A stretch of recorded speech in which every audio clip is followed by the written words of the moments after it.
So let's get into what you've got to talk about, Edwin, which is we're talking about the Spruikers in sheep's clothing.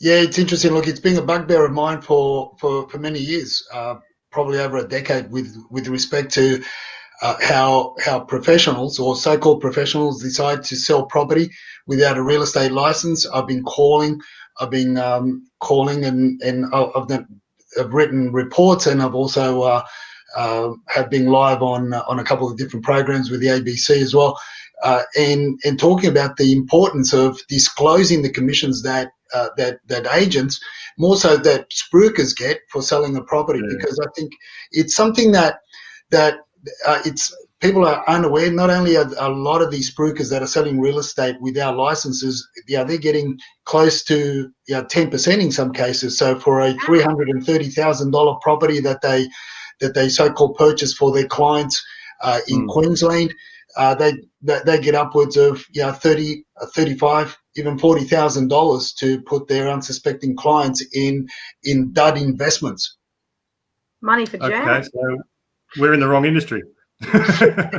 Yeah, and so am I. I should get rid of my license as well and start spruiking, perhaps. Who needs a license? Well, let's listen to the podcast, Lee, and let's let the viewers hear for themselves how people are throwing the licenses away, because in that way there's no recourse. Okay, I'll put that up now for you, mate. It's a little bit like you with financial planning. I'm also not a financial planner. That's why we have Clint. I found that if I'm a registered tax agent or if I'm a financial planner, then I get limited on what I'm able to say. And so that's why I got rid of my license to be a financial planner. Yeah, so because I like to be able to talk about all the crazy stuff, and you can't do that. So yes, I am. Those troublesome regulations. Well, there you go. And the ABC, Michael Yander did a great report on the ABC with regard to a mortgage brokerage company, and basically advising and putting people into dud investments, as I call them, with self-managed super funds. I know quite a number of public servants that all they had in the super was anything between $60,000 to $120,000, and they got put into not only one, but in some cases into two off-the-plan apartment purchases in Queensland and Victoria through the self-managed super funds. I tell you what, they're in a world of caca at the moment. Aren't they just? Holy dooly. And that's with what, respect, that's what you can do without a license. Yeah, so that's what I was going to say. So basically, how would you go about ensuring that you don't end up with one of these spruikers? Like, what are the danger signs you'd be looking out for? Well, first of all, they don't operate from your traditional real estate offices, and then again, the landscape has changed with traditional real estate offices. Secondly, you can do a search online in New South Wales anyway. I'm sure in the other states as well, with regard to whether or not people are licensed real estate agents. Secondly, they usually come in the guise of financial planners or giving financial advice. Real estate agents cannot give financial advice by any way, shape, or form unless you've got an AFSL license.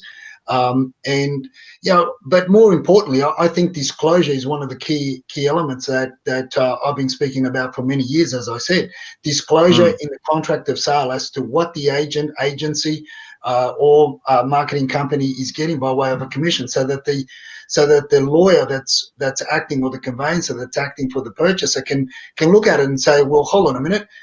This particular party is not getting your standard 2.5 or 3% commission on the sale or a purchase of a property, on the sale of a property, but they're getting 8, 9, 10%. That's horrendous. That is criminal as far as I'm concerned. But it should form a part of the contract, like when a true financial advisor gives advice, they tell the party what they're being billed for, being charged for. Yeah, because I mean, you either have those costs, depends on what level investor you are. So if you're sort of a lower level, their fee will come out in the different sort of products that they put you in, and they should also disclose that. And then otherwise, you can just pay a one-off for the financial planner to build a financial plan, and that's a set, a fee for service basically. Yeah, but it's the transparency is just it's a river of mud in this industry. Yeah, as I said, you can literally sell real estate without a license, and a couple of discussions I've had with some of the industry bodies, they'll say, oh yeah, but Edwin, yeah, they're not commissions, they're marketing fees. Semantics. Yeah, call it marketing fee, call it whatever. It's a fee that's paid by the developer, paid by the builder to a spruiker to get some poor bastard into an investment that they won't be able to afford in the future, won't be rented, and it's usually up in the back of the Gold Coast or Brisbane somewhere, and but then again, there were also apartments that were being sold in and around Parramatta and Sydney with commission tags to them, of $50,000-$60,000 for $550,000 apartments that were bought off the plane. Wow, that's a huge fee. And we've got a little bit going on in Auburn. I saw that on the news the other day. Yeah, maybe maybe Lee can bring up that as well. Oh, do you have the Auburn one? Sorry, wrong one. Yeah, that's the one.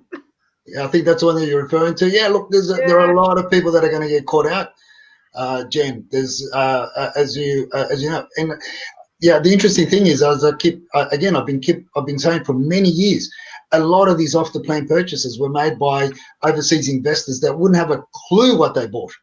And the compatriots here, their so-called friends and so-called people that they relied on, their friends and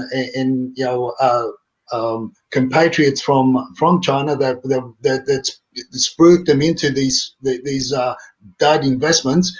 Yeah, they walked away with, probably in that case, selling each one of those apartments, they probably walked away with, as I said, $50,000 to $60,000 per unit. Yeah. When you times it by the number of units that you see in these high rise, it's just a staggering amount of money. And the developers walk away and get out of their GST bills. And God knows, I mean, we've just had, came across a bit of information the other day, just, relatively small, build and, tax bill of GST, basically 14 million, I think. And that Auburn one there was 21 million. What's the tax office doing? For goodness sake, like this is anyway. So there's the fees that the individual pay unknowingly for the management fee or the marketing fee and then whatever, and then everyone loses, but the property developers, is it? Oh, that's what those stories allude to. There are so many shenanigans that go on in the construction industry with regards to building new apartments, and a lot of those fees also are taken up by the, as I said, by the marketing companies that get would-be investors into these dud investments. But look, at the end of the day, it's you've just got to. As I say on Martin's show, you just got to research who's selling you the property, research, and ask the question. Your typical real estate office, the average commission in Sydney at the moment is around the 2%, or just under 2% across the landscape, probably around 1.7%.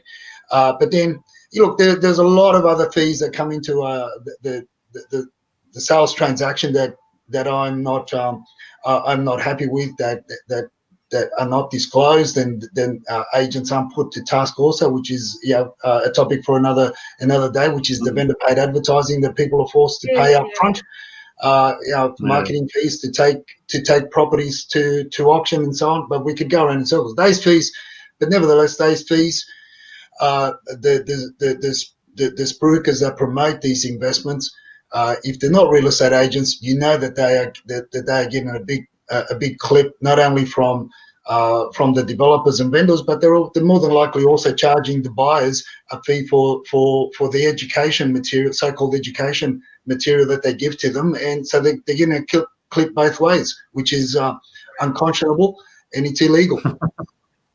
Yeah, well, that's the thing, isn't it?